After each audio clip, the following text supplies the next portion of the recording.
યોગશીલ પ્રક્રિયાઓ જે છે એ યોગશીલ અને વિલોપન પ્રક્રિયાઓ. તો કુલ 5 પ્રકારની પ્રક્રિયાઓ આવશે, જેમાં આલ્ડીહાઇડ અને કીટોનની પહેલી પ્રક્રિયા HCN સાથે. HCN સાથે તો HCN ને કહેવાય હાઇડ્રોજન સાયનાઇડ સાથે. તો હાઇડ્રોજન સાયનાઇડ સાથેની પ્રક્રિયા. બીજી પ્રક્રિયા છે આલ્ડીહાઇડ કીટોનની સોડિયમ હાઇડ્રોજન સલ્ફાઇડ NaHSO3, જેને કહેવાય સોડિયમ હાઇડ્રોજન સલ્ફાઇડ સાથેની પ્રક્રિયા. ત્યાર પછીની ત્રીજી પ્રક્રિયા, જે ત્રીજી પ્રક્રિયા છે એ આલ્ડીહાઇડ અને કીટોન એમની ગ્રિગ્નાર્ડ પ્રક્રિયક સાથે યોગશીલ પ્રક્રિયા, જે ભણી ચૂક્યા છીએ આપણે, એની ફરી અહીંયા રિપીટ થવાની છે. તો ગ્રિગ્નાર્ડ પ્રક્રિયક સાથે યોગશીલ. ચોથી પ્રક્રિયા આલ્ડીહાઇડ અને કીટોન તેની આલ્કોહોલ સાથેની પ્રક્રિયા. તો આલ્કોહોલ સાથે પ્રક્રિયા, આલ્કોહોલ એટલે ROH, એટલે આલ્કોહોલ સાથેની પ્રક્રિયા. અને પાંચમી પ્રક્રિયા આલ્ડીહાઇડ અને કીટોન તેની એમોનિયા અને તેના વ્યુત્પન્નો એટલે એના સમઘટકો કહેવાય. તો એમોનિયા અને તેના વ્યુત્પન્નો સાથેની પ્રક્રિયાઓ, જેમાં તેના વ્યુત્પન્નો જે છે એ વ્યુત્પન્નો, જેને સામાન્ય રીતે અહીંયા આગળ એમોનિયામાંથી એક H નું વિસ્થાપન કરી અને Z લખવામાં આવે. Z એટલે કોઈ પણ અન્ય સમૂહ એવું આપણે સ્વીકારી લઈશું. તો આવી રીતે એમોનિયાને તેના વ્યુત્પન્નો સાથેની પ્રક્રિયાઓ થશે. તો કુલ આલ્ડીહાઇડ કીટોનની કેન્દ્રાનુરાગી યોગશીલ અને કેન્દ્રાનુરાગી યોગશીલ વિલોપન, એમાં 5 પ્રકારની પ્રક્રિયાઓ આવશે. દરેક પ્રક્રિયા પોતપોતાની રીતે અલગ અલગ આવશે. તો આ 5 પ્રક્રિયાઓ પહેલા તો HCN સાથે, NaHSO3, ગ્રિગ્નાર્ડ પ્રક્રિયા, આલ્કોહોલ, એમોનિયા ને તેના વ્યુત્પન્નો. તો હવે આપણે પહેલી પ્રક્રિયાની શરૂઆત કરી રહ્યા છીએ કે આલ્ડીહાઇડ અને કીટોન એની હાઇડ્રોજન સાયનાઇડ સાથેની પ્રક્રિયા, જેને કેન્દ્રાનુરાગી યોગશીલ પ્રક્રિયાઓ તરીકે ઓળખી શકાય છે. હવે આ જે ટોપિક છે એ પરિવર્તનની રીતે અગત્યનો છે.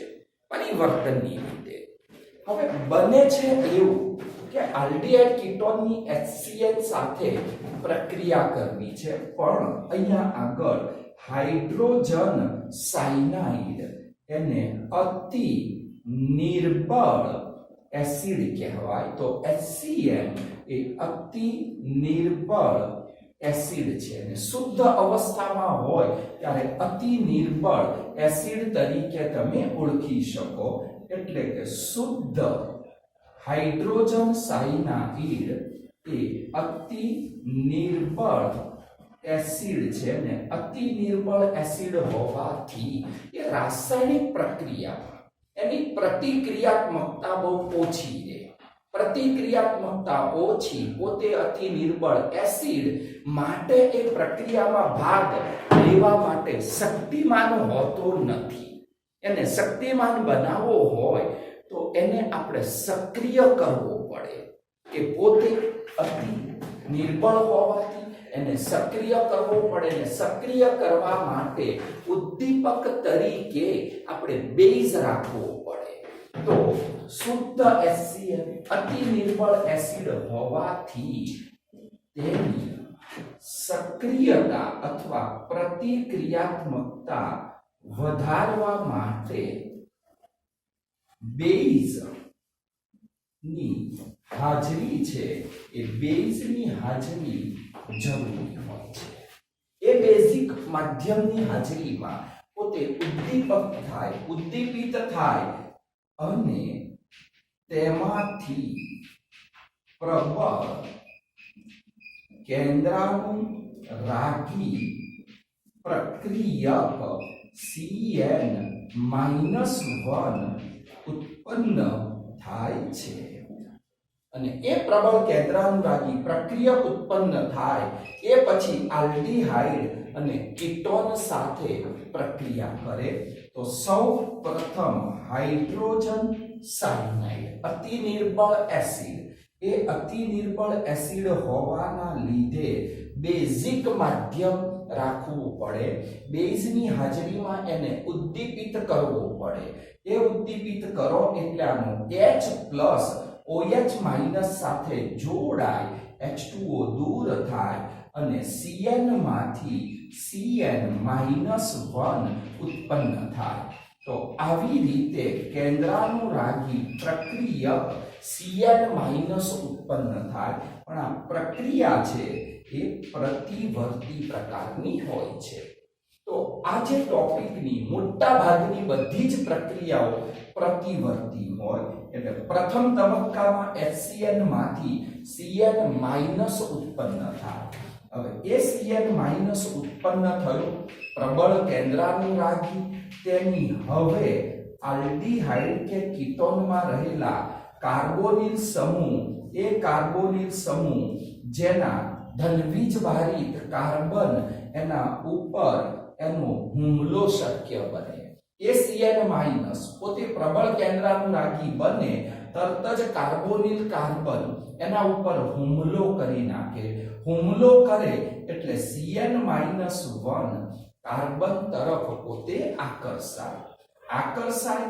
જેવો હુમલો કરે તરત જ અહીંયાથી એક પાઇબંધ શું થાય તૂટી જાય તો પરિસ્થિતિ આ થવાની કે આ કાર્બન છે એ કાર્બન ઉપર અહીંયા આગળ Cn- એ હુમલો કર્યો એ Cn- હુમલો કરે અને પોતે અહીંયા જોડાઈ જાય પણ Cn- એ પોતે પોતાના ઇલેક્ટ્રોનનું કાર્બનને દાન કરે કેમ કે અહીંયાથી પાઇબંધ તૂટવાનું બંધના ઇલેક્ટ્રોન બંને ઓક્સિજન લઈ જવાનો બંધના ઇલેક્ટ્રોન ઓક્સિજન લઈ જાય કેમ કે એની વિદ્યુત ઋણતા વધુ અને ઓક્સિજન બંધના ઇલેક્ટ્રોન મેળવીને કેવો બને માઈનસ આ માઈનસ બને કાર્બન બને પ્લસ એ પ્લસ કાર્બન ઉપર પેલો Cn હુમલો કર્યો પોતાના ઇલેક્ટ્રોન બંધના નિર્માણમાં વાપરે માઈનસ માંથી એ તટસ્થ બને ઓ પોતે તટસ્થમાંથી માઈનસ બની જાય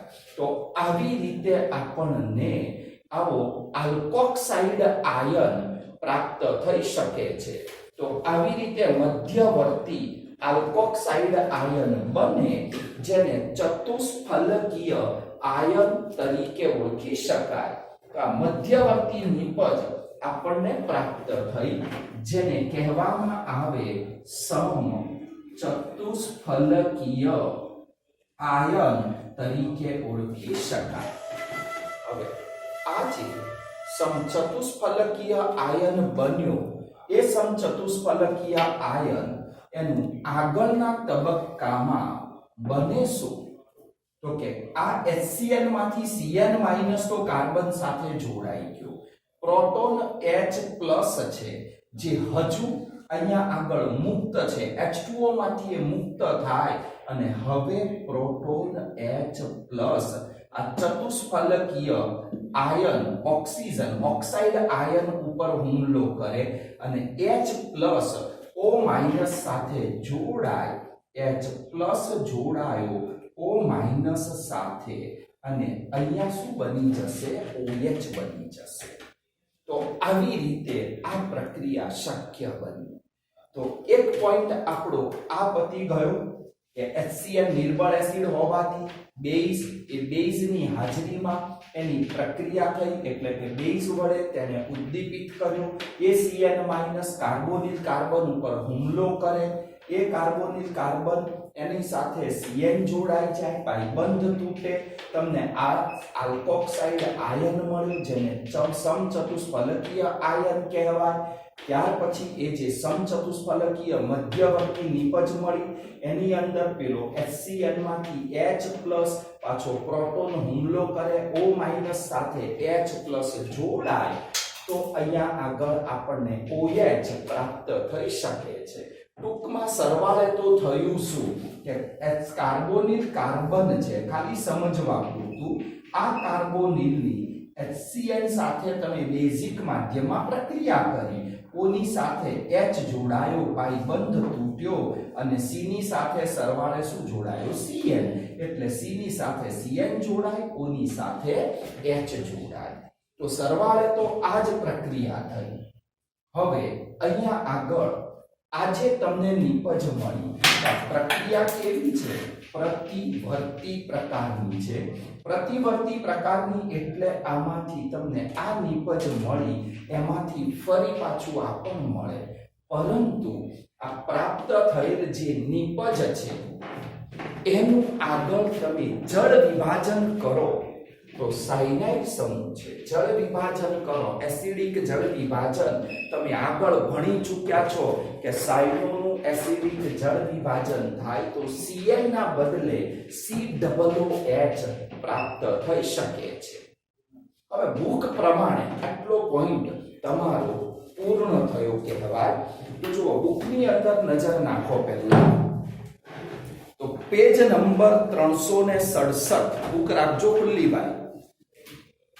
તો હાઇડ્રોજન સાયનાઇડ HCl નું ઉમેરણ, તો આલ્ડીહાઇડ અને કીટોન સંયોજનો HCl સાથે પ્રક્રિયા કરે, સાયનોહાઇડ્રીન બનાવે, તો એક આ શબ્દ પણ ધ્યાનમાં રાખજો, HCl ને હાઇડ્રોજન સાયનાઇડ કહેવાય, પણ એ જોડાયા પછી જે નિપજ પ્રાપ્ત થાય, એ જે નિપજ મળે છે ને એ નિપજને જોડાયા પછી તમે સાયનોહાઇડ્રીન તરીકે ઓળખી શકો છો।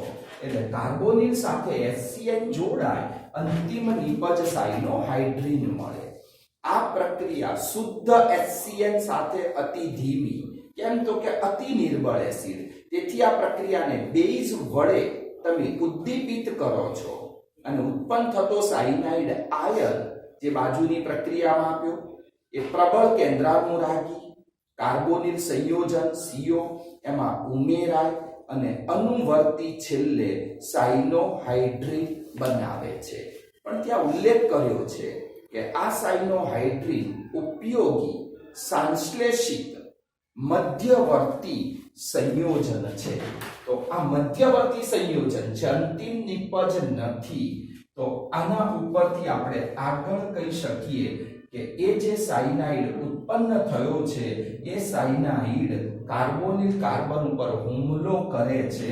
તો ભાષાકીય તમે તમારી જાતે બુકમાંથી આવું થોડું લખી નાખવાનું કે એ સાયનાઇડ આયન કાર્બોનિલ કાર્બન ઉપર હુમલો કરે, એમાંથી તમને શું આપે? સાયનોહાઇડ્રીન આપે છે। એટલે એક વાક્ય આ થઈ જાય કે આ સાયનાઇડ આયન કેવો? કેન્દ્રાનુરાગી, તો લખી શકાય કે આ કેન્દ્રાનુરાગી Cn માઈનસ કે જે કાર્બોનિલ કાર્બન છે એ કાર્બોનિલ કાર્બન ઉપર હુમલો કરે અને હુમલો કરીને છેલ્લે શું બનાવે? તો કે સાયનોહાઇડ્રીન બનાવે છે। હવે બુક પ્રમાણે આ ટોપિક તમારો પૂર્ણ થયો છે।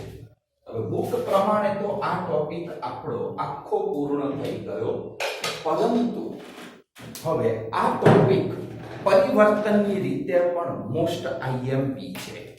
હવે જૂની બુક પ્રમાણે આ મોસ્ટ IMP પરિવર્તન કહેવાતું, એનો ઉલ્લેખ કર્યો છે કે આ મધ્યવર્તી તમને સંયોજન મળ્યું, સાયનોહાઇડ્રીન મધ્યવર્તી।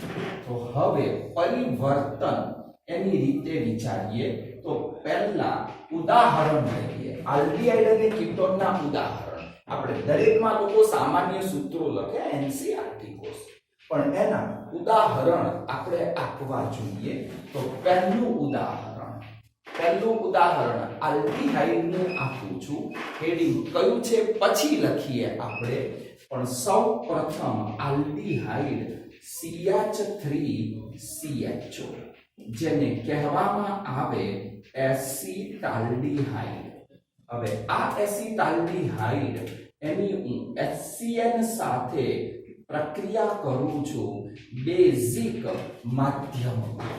હવે બેઝિક માધ્યમમાં તમે પ્રક્રિયા કરો, પરિવર્તન છે ડાયરેક્ટ જોડાણ કરીએ કે જેમાં HCl માંથી H+ જોડાય O સાથે, H+ O સાથે જોડાય પાઈબંધ તૂટી જાય અને C ની સાથે કોણ જોડાશે? Cl. તો આપણી નિપજ જે પ્રાપ્ત થાય એમાં લખાય CH3C. આ C ની સાથે એક H તો છે પણ ત્યાર પછી O ની સાથે આ H જોડાયો, પાઈબંધ તૂટ્યો. O ની સાથે H જોડાયો, પાઈબંધ તૂટ્યો, એના મુક્ત ઇલેક્ટ્રોન સાથે આ Cn જોડાય. અહીંયા તમને મધ્યવર્તી નિપજ પ્રાપ્ત થઈ શકી. મધ્યવર્તી નિપજ શું મળી? તો કે એસિટાલ્ડીહાઇડની HCN સાથે તમે પ્રક્રિયા કરી એટલે બંને વચ્ચે યોગ થાય, બે પદાર્થોનો યોગ થાય. કોઈ પણ જગ્યાએ બે પદાર્થોનો યોગ થાય એટલે બંનેના નામનો પણ શું થાય? યોગ થાય. કોઈ પણ બે પદાર્થોનો યોગ થતો હોય તેના નામનો પણ શું થતો હોય? યોગ જ થાય. એટલે આનું શુભ નામ પણ એસિટાલ્ડીહાઇડ સાયનોહાઇડ્રીન તરીકે ઓળખી શકાય છે. એટલે આને એકલાને HCl હાઇડ્રોજન સાયનાઇડ કહેવાય, પણ એ જોડાઈ ગયા પછી હાઇડ્રોજન સાયનાઇડ માંથી શું બને? સાયનોહાઇડ્રીન બને. એટલે એસિટાલ્ડીહાઇડ સાયનોહાઇડ્રીન તરીકે તેને ઓળખી શકાય છે. હવે આજે તમને નિપજ પ્રાપ્ત થઈ તો આપણને બુકમાં લખ્યું છે કે આ મધ્યવર્તી સંયોજન એનું આગળ તમે જળ વિભાજન કરો તો એ જળ વિભાજન કરતા બંધ કરી દે ને ભાઈ. તો એની આ જળ વિભાજન કરવામાં આવે તો સાયનાઇડ સમૂહનું એસિડિક જળ વિભાજન કરો છો. તો એસિડની હાજરીમાં જળ વિભાજન 2 મોલ એમોનિયા 2 મોલ H2O વડે. તો આગળ પણ મેં શીખવાડ્યું છે કે સાયનાઇડ સમૂહનું એસિડિક જળ વિભાજન કરો, એમાંથી એમોનિયા જાય. એમોનિયા અમુક બુકોમાં અહીંયા HCl/H2O પણ લખતા હોય છે કે HCl/H2O. તો એમાં NH4Cl જતો હોય છે. કાં તો એ લખી શકો અથવા H+/H2O. તો એમોનિયા જાય. હવે જુઓ, એમોનિયા ઉડાડો તો અહીંયાથી N ગયો, અહીંયાથી N જાય, 4 માંથી 3 H જાય તો એક H રે 2 O વધે.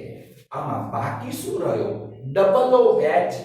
સાયનાઇડનું એસિડિક જળ વિભાજન, અહીંયાથી N ગયો, 4 માંથી 3 H ગયા, NH3 ગયો તો એક H રહ્યો, 2 O રહ્યા. આ ડબલ OH C ને આપો તો આપણને પ્રાપ્ત થઈ શકે કે અહીંયા CH3CHOH સાયનાઇડ સમૂહનું એસિડિક જળ વિભાજન કરો એટલે Cl ના બદલે શું બને? COOH.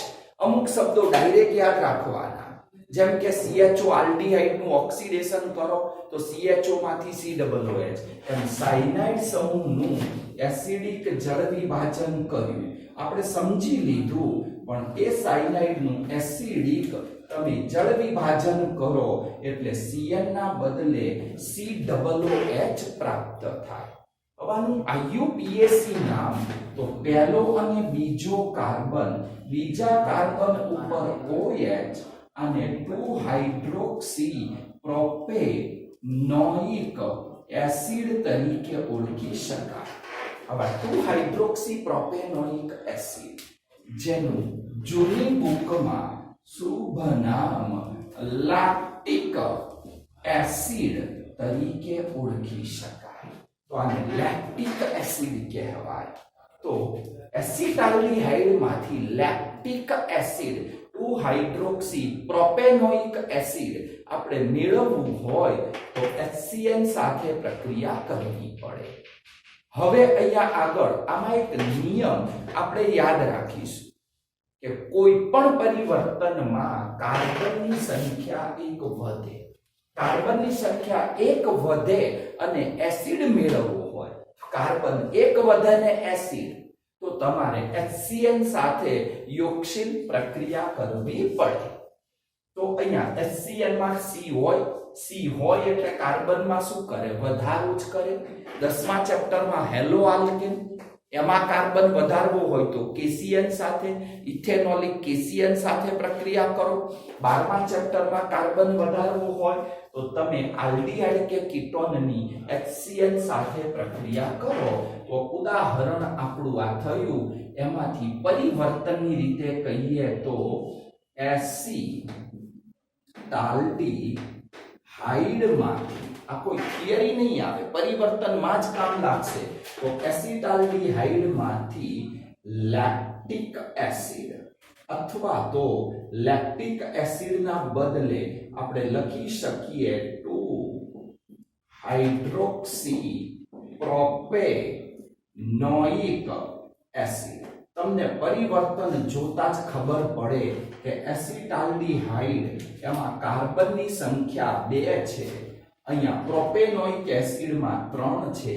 2 માંથી 3, 1 નો વધારો, કાર્બન 1 વધે ને એસિડ, તો HCN સાથે યોગશીલ પ્રક્રિયા તમે કરો.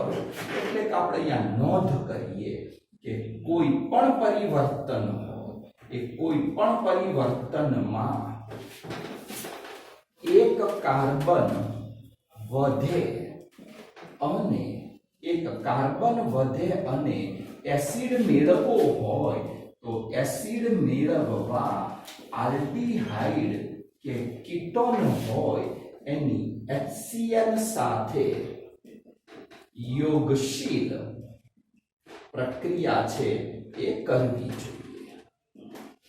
અને આ નામ પણ યાદ રાખશો કે 2 હાઇડ્રોક્સી પ્રોપેનોઇક એસિડ, એનું સાદું નામ લેક્ટિક એસિડ થાય. લેક્ટિક એસિડ ક્યાં હોય? આપણા શરીરના સ્નાયુઓમાં હોય. આવું 14મું ચેપ્ટર આપણને કહે કે આપણા શરીરના સ્નાયુઓની અંદર લેક્ટિક એસિડ હોય. પછી એવી જ રીતે અહીંયા આગળ એસિટાલ્ડીહાઇડની માફક બીજું પરિવર્તન પણ કહી શકો, કીટોન. કીટોન એટલે કે એસિટોન હોય. તો એસિટોનમાંથી 2 હાઇડ્રોક્સી 2 મિથાઇલ પ્રોપેનોઇક એસિડ તમારે મેળવવો છે. તો એસિટોન એમાં 3 કાર્બન હોય, એમાંથી 2 હાઇડ્રોક્સી 2 મિથાઇલ પ્રોપેનોઇક એસિડ. મિથાઇલમાં 1, પ્રોપેનમાં 3, 3 માંથી ટોટલ 4, કાર્બન 1 વધ્યો અને એસિડ, એટલે તરત ખબર પડી જાય કે કાર્બન વધે ને એસિડ, ત્યાં HCN સાથે યોગશીલ પ્રક્રિયા કરો. તો સેમ ઉપરની માફક તમે એસિટોન લીધો, એસિટોનની HCN સાથે બેઝિક માધ્યમમાં પ્રક્રિયા કરી, બંને વચ્ચે યોગ થયો, જેમાં ઓની સાથે H જોડાયો, પાઇબંધ તૂટ્યો, C ની સાથે CN જોડી દો તો CH3, ઓની સાથે H પાઇબંધ તૂટ્યો અને ઉપર તમે CN આપી દો. સાયનાઇડ સંયોજન જે પ્રાપ્ત થયું, જેનું બીજા તબક્કામાં એસિડિક જળ વિભાજન કરો, તો આ મધ્યસ્થ નિપજનું નામ શું થાય? તો કે એસિટોન સાયનોહાઇડ્રીન તરીકે ઓળખી શકાય. તો એસિટોન, હાઇડ્રોજન સાયનાઇડ સાથે પ્રક્રિયા થઈ, એસિટોન સાયનોહાઇડ્રીન. આનું બીજા તબક્કામાં એસિડિક જળ વિભાજન કરો. એસિડિક જળ વિભાજન કરો, એમોનિયા વાયુ છે એ દૂર થાય, સીધું યાદ રાખો કે સાયનાઇડ સમૂહનું એસિડિક જળ વિભાજન થાય, એમોનિયા દૂર થાય અને આ Cn ના બદલે શું બને તો કે COOH. કેમ તો કે M. સીધું જ યાદ રાખવાનું, કેમ કે અહીંયાથી N ગયો, 4 માંથી 3 H ગયા, એક H રહ્યો, 2 O રહ્યા, આમાં ડબલો H રહ્યો ને એ ડબલો H C ને દીધો, COOH બની જાય એટલે કે CH3 અહીંયા OH અને Cn ના બદલે COOH આવી ગયું. કાર્બનની લાંબામાં લાંબી શૃંખલામાં 3 કાર્બન થાય. આ કાર્બન ગણતરીમાં લેવો પડે કેમ કે ક્રિયાશીલ સમૂહવાળો કાર્બન, તો આના બીજા જ કાર્બન ઉપર OH, બીજા ઉપર મિથાઇલ એટલે કે 2 મિથાઇલ 2 હાઇડ્રોક્સી. હાઇડ્રોક્સી શબ્દ આગળ જોઈએ ABCD પ્રમાણે, તો 2 હાઇડ્રોક્સી 2 મિથાઇલ. હવે આ એસીટોન માંથી આપણને આ નિપજ મળી ને, તો અહીંયા પણ શું કર્યું, એસીટોન વત્તા HCl. O ની સાથે આપણે H જોડ્યો, પાઈબંધ તૂટ્યો, C ની સાથે Cn જોડ્યો, એ મધ્યસ્થ નિપજ મળી એસીટોન સાયનોહાઇડ્રીન. સાયનાઇડ નું એસિડિક જળ વિભાજન કર્યું, એમોનિયા ગયો અને Cn ના બદલે COOH એટલે 2 હાઇડ્રોક્સી 2 મિથાઇલ પ્રોપેનોઇક એસિડ મળી ગયો. તો આવી રીતે કોઈ પણ પરિવર્તનમાં કાર્બન વધે ને એસિડ, તો આલ્ડીહાઇડ કીટોનની HCl સાથે આપણે યોગશીલ પ્રક્રિયા કરવી પડે. તો આની સાથે એક ટોપિક તમારો પૂર્ણ થયો. બુકમાં તો આપણને આટલું જ આપ્યું છે, આ કોઈ થિયરી નથી પૂછવાના તમને, પણ HCl સાથેની આ પ્રક્રિયા ક્યાંક MCQ ની અંદર આ પરિસ્થિતિ ધ્યાનમાં રાખો અને પરિવર્તનની રીતે આ ટોપિક તમારે ધ્યાનમાં રાખો.